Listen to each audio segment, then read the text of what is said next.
Web serials இனி டிவிக்கு முன்பே சன் நெக்ஸ்ட் ஆப்ல ஜாலியா எல்லாருக்கும் முன்னாடியே பாருங்க. இப்பவே சன் நெக்ஸ்ட் ஆப்பை டவுன்லோட் பண்ணி சப்ஸ்கிரைப் பண்ணுங்க. அவ இருக்கிற கோவத்தை இவ வீட்டுக்கு போன உடனே இவளை கொளுத்தாம விட மாட்டான்.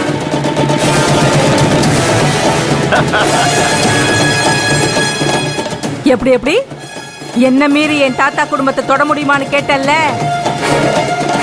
இப்ப அந்த குடும்பமே உன்னை அடிச்சு துரத்த போகுது. ஏய், இது சும்மா தொடக்கம் தான் கண்ணு.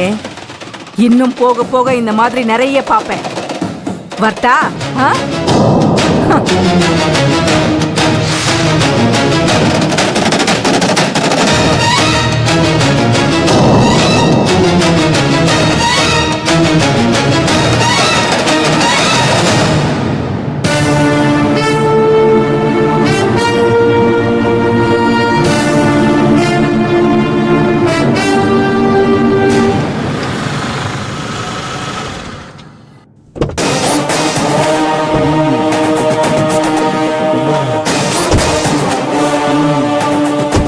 ஐயோ, ரங்கநாயகி மலை ஏறிட்டாளே, என்ன நடக்க போகுது தெரியலையே.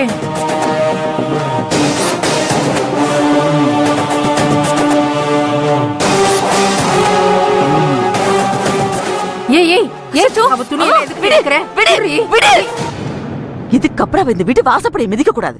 அவ துணிமணில தூக்கி வீசி அடிக்கிற, பொறுக்கிட்டு போகட்டும். என்னடி புரியாம பேசிட்டு இருக்க? அவ இந்த வீட்டோட வாரிசு, எங்களோட பேத்தின்னு ஊரை நம்ப வச்சு நம்ம குடும்பத்தை பிரச்சனையில தீர்த்து வச்சிருக்கா. அவ மட்டும் அப்படி பண்ணலன்னா இந்நேரம் நம்ம வீட்டுல நம்ம இருந்திருக்க முடியாதுரி. இன்னும் பிரச்சனை முழுசா முடியல ரங்கநாயகி. நீ இப்படி பண்றது யாருக்கா தெரிஞ்சதுன்னா அவ்வளவுதான். பிரச்சனை அவளுக்கு இல்ல, நமக்கு தான்.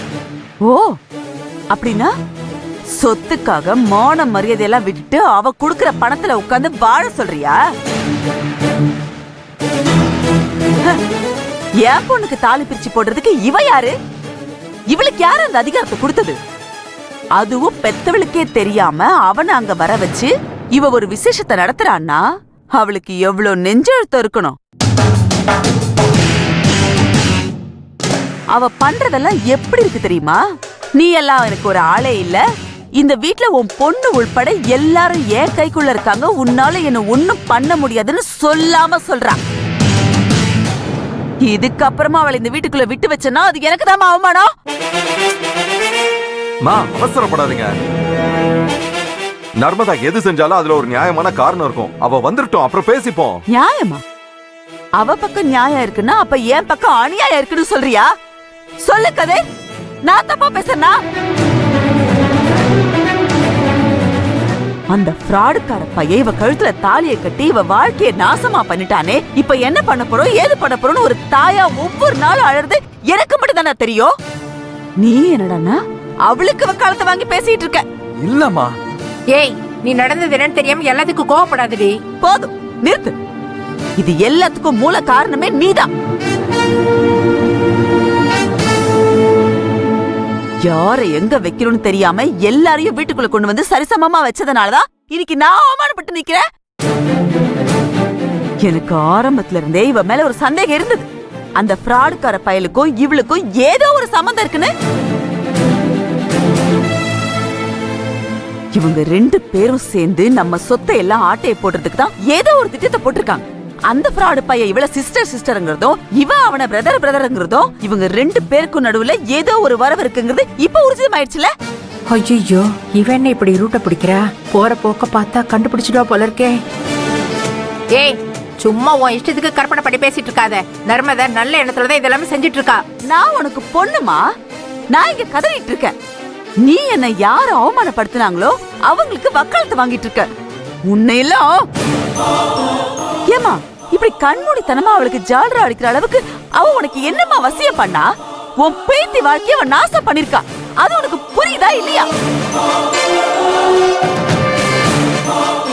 இவ்வளைய இன்னைக்கு அந்த காஞ்சனா கோயில்ல வச்சு நீ பெத்த பொண்ணுக்கு உனக்கு தெரியாம வேற ஒரு தாலி பிரிச்சு போடுறா. நீ அவளுக்கு அம்மா தானு கேட்டா பாத்தியா?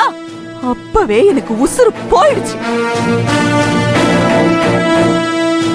இதுக்கப்புறமும் நான் அவளை இந்த வீட்டுக்குள்ள விட்டு வச்சேன்னா அது எனக்கு தான் அவமானம்.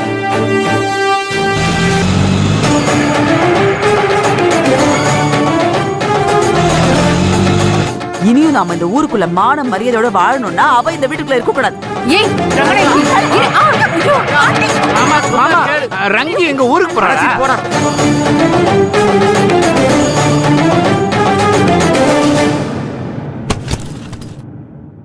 வீட்டுக்குள்ள காலடி எடுத்து வச்ச பிச்சு எரிஞ்சிருவேன். உன் துணிமணி எல்லாம் பொறுக்கிட்டு அப்படியே ஓடி போயிடு. சும்மா வாயால பேசிட்டு இருக்கேன்னு நினைக்காத, வேற மாதிரி ஆயிடும்.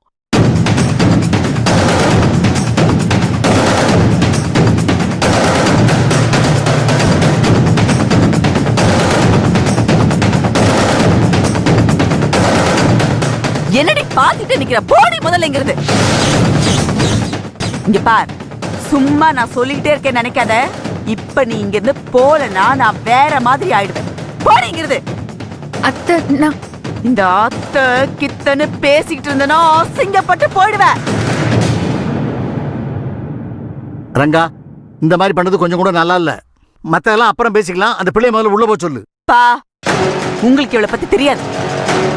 இவ நம்ம குடும்பத்தை அழிக்கிறதுக்காகவே நம்ம வீட்டுக்குள்ள வந்து உட்கார்ந்துருக்கான். அந்த காஞ்சனா வெளியில இருந்து நம்ம குடும்பத்தை அழிக்க பாக்குறா. இவ நம்ம வீட்டுக்குள்ள உட்கார்ந்துட்டு நமக்குள்ள சண்டை மூட்டி விட்டு நம்மள மொத்தமா அழிக்க பாக்குறா. அவ்வளவுதான் இவளுக்கு அவளுக்கு வித்தியாசம். அந்த அருண் ஒரு ஃப்ராடுக்கார பையன், கெட்டவன்னு தெரிஞ்சுதானே அவன் கிட்ட இருந்து என் பிள்ளைக்கு டைவர்ஸ் வாங்கி அவளுக்கு நல்ல வாழ்க்கை வாழ வைக்கணும்னு நான் கனவு கண்டுகிட்டு இருக்கேன். இவளுக்கு எவ்வளவு தைரியம் இருந்திருந்தா நமக்கெல்லாம் தெரியாம அவளை கூட்டிட்டு போய் இப்படி ஒரு சடங்கு செஞ்சு வச்சிருப்பா. அப்படின்னா என்ன அர்த்தம்? அவனால இவளுக்கு ஏதோ ஒரு ஆதாயம் இருக்க போய் தானே. இவ நம்ம வீட்டுக்குள்ள வந்ததுக்கு பின்னாடி ஏதோ ஒரு பெரிய திட்டம் இருக்குப்பா. என்ன பேசுறீங்க நீங்க? நான் ஒன்னும் திட்டம் போட்டெல்லாம் தாலி பிரிச்சு போடல. அப்படி ஒரு சூழ்நிலை அமைஞ்சு போச்சு. வேற வழி இல்லாம தான் செஞ்சேன். அப்படி என்னடி பெத்தவளுக்கே தெரியாம இந்த சடங்கு செய்யற அளவுக்கு பொல்லாத சூழ்நிலை? ஆமா ரங்கநாயகி, காலையில ரோஹிணி குளிச்சுட்டு வெளியே வரும்போது தாலி கதவுல மாட்டி அருந்து போயிடுச்சுன்னு சொன்னா.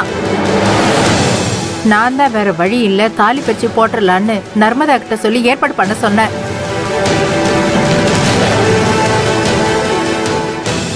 அப்ப கூட அவ வந்து உங்ககிட்ட சொல்லதான் வந்தா.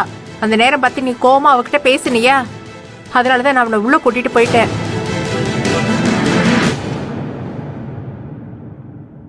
நீ கூட பாத்துட்டு தானே இருந்த. அவன் மேல எந்த தப்பும் இல்லம்மா. ஆமாம்மா, பாட்டி சொல்றதுதாம்மா உண்மை.